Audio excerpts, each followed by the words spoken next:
এক রাতেই শেষ হয়ে গেল একটি পরিবারের দুটি প্রাণ। দাদিকে কুপিয়ে হত্যার পর নাতনিকে অপহরণ এবং পরে তার বিবস্ত্র লাশ উদ্ধারের ঘটনায় এলাকায় নেমে এসেছে শোকের ছায়া। পৈশাচিক এই হত্যাকাণ্ডের নেপথ্যে কী কারণ ছিল তা নিয়ে জনমনে দেখা দিয়েছে চরম ক্ষোভ। পাবনা প্রতিনিধি রিজভিজয়ের পাঠানো তথ্যচিত্রে বিস্তারিত জানাচ্ছেন ত্রিবেণী তনু। পাবনার ঈশ্বরদীতে ঘটে গেল এক পৈশাচিক ও লোমহর্ষক হত্যাকাণ্ডের ঘটনা। মধ্যরাতে ঘুমন্ত বাড়ি থেকে দাদিকে নৃশংসভাবে খুন করে তুলে নিয়ে যাওয়া হয় 15 বছর বয়সী কিশোর নাতনিকে।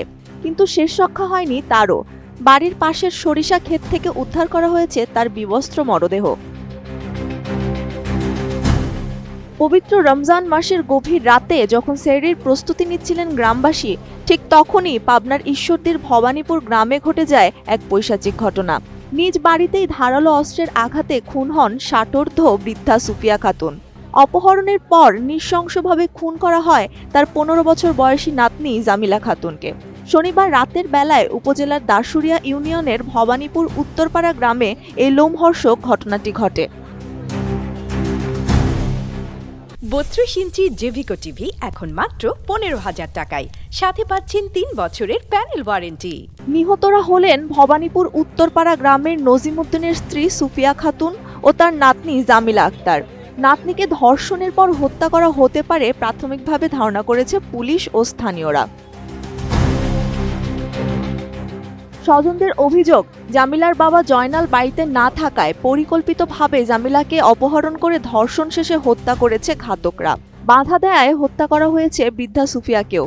নিজ বাড়িতে এমন জোড়া খুনের ঘটনায় হতবাক স্বজন ও প্রতিবেশীরা। তোমার কাছে জোর হাত করি বেটা, জানের বদলে জান চাই, তোমার কাছে বিচার চাই আল্লাহ। আমার লাতিন টাকা ওই করি অসম্ভব কত কষ্ট করে মারেছে, আর বোন টাকা কুবা কুবা কত কষ্ট করে মারেছে। তোমার কাছে জানের বদলে জান চাই আমরা।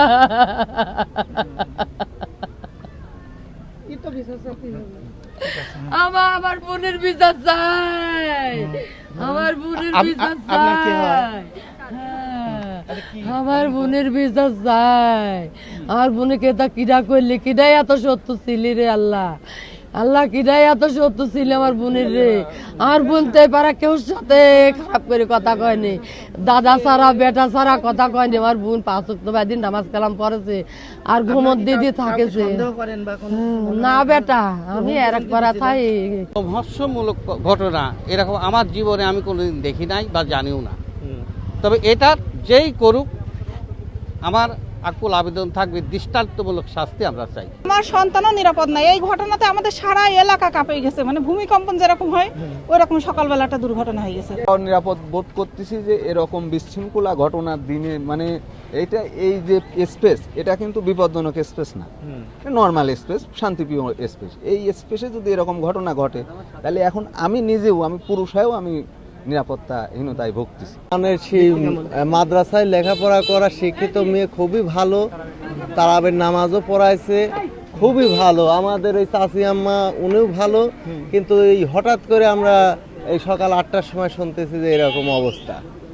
আমরা এর নিন্দা জানাই, আমরা এর আসামির ফাঁসি চাই, এর আসামি দ্রুত শনাক্ত করে আমাদের সবার কামনা এটা। এদিকে হত্যাকাণ্ডের তদন্তে নেমেছে জেলা পুলিশের বিভিন্ন ইউনিট। দোষীদের দ্রুত গ্রেফতারের আশ্বাস পুলিশ সুপারের। কারা কি কারণে তাদের হত্যা করলো পুরো বিষয়টি গুরুত্বের সাথে তদন্ত করা হচ্ছে। নিঃসন্দেহে এটা একটা জঘন্য ঘটনা এবং যারা এটার সঙ্গে ঘটিয়েছে জঘন্য একটা অপরাধ করেছে। আমরা দেখছি, আমরা কাজ করতেছি, আমাদের এখানে কভার এবং আনকভার পুলিশ পার্সনরা কাজ করতেছে। আমরা বিভিন্ন অ্যাসপেক্ট নিয়ে করতে আশা করি যে আমরা এটার সঙ্গে যারা জড়িত তাদেরকে আমরা আইনের হাতে নিয়ে আসবো। এখন একটা ঘটনা ঘটেছে এখানে, দেখতেছি যে অপরাধ যেভাবে এখানে নিয়ে আসে একাধিক থাকতেও পারে, বাট আমরা কনক্লুসিভ বলতে পারতেছি না। বাট মানুষ ঘটনা ঘটেছে, যারাই ঘটাক এটা জঘন্য একটা কাজ করেছে এবং যারাও এটার সঙ্গে আমরা একটা সময় দেন আমরা জানাচ্ছি, আপনাকে জানাবো। নৃশংস এই হত্যাকাণ্ডে দোষীদের গ্রেফতার ও দৃষ্টান্তমূলক শাস্তির দাবি জানিয়েছে স্থানীয়রা। ত্রিবেণী তনু, ATN নিউজ।